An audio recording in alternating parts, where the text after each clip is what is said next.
కేంద్రం కొనమన్నదే కొంట, ఎంత కొనమంటే గంతే కొంట. మరి నువ్వెందుకున్నావు? పీక నీకున్నావా? నువ్వెందుకున్నావు?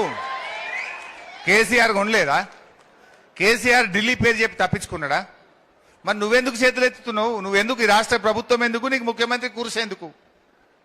కొనాలనా వద్దా? ఇప్పుడు ఢిల్లీ వాళ్ళు మక్కలు కొనరు అంటే ఇప్పుడు ఈ వానకాలంలో ఎవరైనా మక్క పెడితే వాళ్ళ పరిస్థితి అంతే సంగతి. ఇక అడ్డికి భవిష్యత్ అమ్ముకోవాలి. కేంద్ర ప్రభుత్వం శనగలైనా కందులైనా పెసర్లైనా వాళ్ళు కేవలం 20 పైసలు చారణ కొంటారు, మిగతాది కొనరు. అంటే నువ్వు చారణ కొంటావు, మిగతాది బయట అమ్ముకోవాలనా? అంటే 10 క్వింటాల శనగలు వండి అనుకో, 2.5 క్వింటాలు కొంటారు, 7.5 క్వింటాలు బయట అమ్ముకోవాలి. 8 క్వింటాల కందులు వండినాయి అనుకో, గవర్నమెంట్ 2 క్వింటాలు కొంటది, 6 క్వింటాలు బయట అమ్ముకోవాలన్నట. ఇది కాంగ్రెస్ వాళ్ళు రేవంత్ రెడ్డి చెప్పే కథ. ఎలక్షన్ల ముందు ఏం చెప్పారు మనకు? అన్ని పంటలు కొంటాం, ప్రతి పంటకు 500 బోనస్ ఇస్తాం. కందులకు బోనస్, శనగలకు బోనస్, మక్కలకు బోనస్, వడ్లకు బోనస్ అన్నారు. ఇప్పుడు బోనస్ లేదు, బోగస్. బోనస్ బోగస్ అయిపోయింది. ఈ కొనుడు కూడా కొనరటిగా, కొనుడు కూడా అవుతుంది. ఢిల్లీోడు కొంటే కొన్నట్టు, లేకపోతే మేమేం కొనము చేతులు ఎత్తినట్టు. ఇగో ఇది ఈరోజు రాష్ట్రంలో ఉంది. ఏమన్నా ఒక్కటి మంచిగా అయినా అదే రైతులకు చెప్పు నాకు మీరు.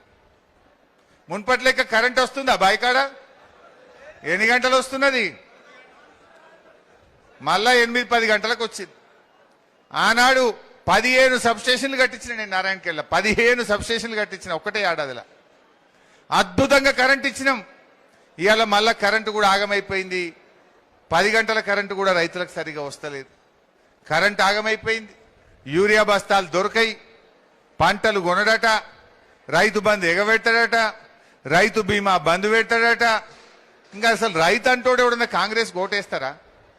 రేవంత్ రెడ్డి ఏమనుకుంటుండు, నేను యాసంగి ఎగ్గొట్టినా, అంతకుముందు వానకాలం 3 ఎకరాలు వేసి సగం ఎగ్గొట్టినా, అంతకుముందు ఒక పంట మొత్తానికే ఎగ్గొట్టినా, ఇప్పుడైతే మొత్తం వేసినా కదా ఈ వానకాలం, అది మర్చిపోతారు అనుకుంటుండు. మర్చిపోతామా?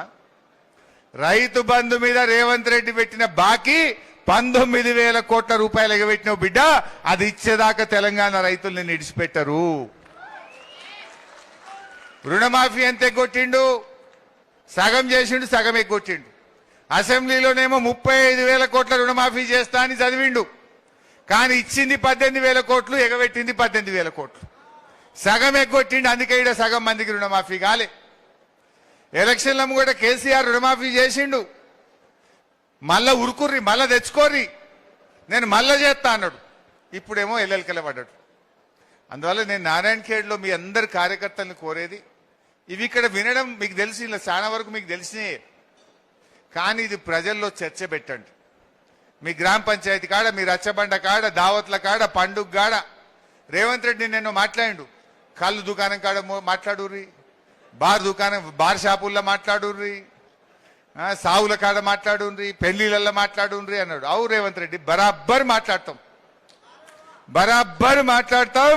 నువ్వు ఎగబెట్టిన రైతు బంధు గురించి మాట్లాడతాం, నువ్వు ఎగబెట్టిన రుణమాఫీ గురించి మాట్లాడతాం, నువ్వు ఎగబెట్టిన 4,000 పింఛన్ గురించి మాట్లాడతాం, నువ్వు ఎగబెట్టిన 2,500 మహాలక్ష్మి గురించి మాట్లాడతాం, నువ్వు ఎగబెట్టిన తులం బంగారం గురించి మాట్లాడతాం, నువ్వు బంధు పెట్టిన కేసీఆర్ కిట్ గురించి మాట్లాడతాం, విద్యార్థుల ఫీజు రియంబర్స్మెంట్ గురించి మాట్లాడతాం, గొర్రెల గురించి మాట్లాడతాం, చేపల గురించి మాట్లాడతాం, నువ్వు ఎగబెట్టిన ప్రతి పథకం గురించి కూడా నువ్వు చెప్పినట్టే మాట్లాడతాం. నిన్ను బొందబెట్టదాకా, నీ కాంగ్రెస్ పార్టీని బొందబెట్టదాకా మాట్లాడతాం. విడిచిపెడతాము మనం? అన్ని మాయ మాటలు చెప్పి ఎక్కినావు. ఇప్పుడు అర్థం కాలే, పాలేందో నీళ్ళేందో కుల్లా అయిపోయింది. మంచిగా గట్టిగా పనిచేద్దాం, మళ్ళా పాత రోజులు తెచ్చుకుందాం.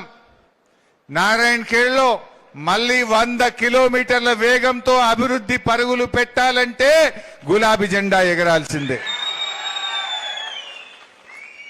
జర మొన్న ఓవర్ కాన్ఫిడెన్స్ లో పోయినాం. నిజంగా చెప్పాలంటే जीत गए बोल के घर पे सो गया थोड़ा नहीं, उसमें गए, नहीं तो हारने का सवाल ही नहीं था. थोड़ा जरा ओवर कॉन्फिडेंस में आप लोग भी गए, भूपाल रेड्डी साहब भी गए, बीच में निकल गया वो. लेकिन इस बार जिद से काम करेंगे, मिलके काम करेंगे, सब मिलके काम करके बीआरएस को जिता लेंगे.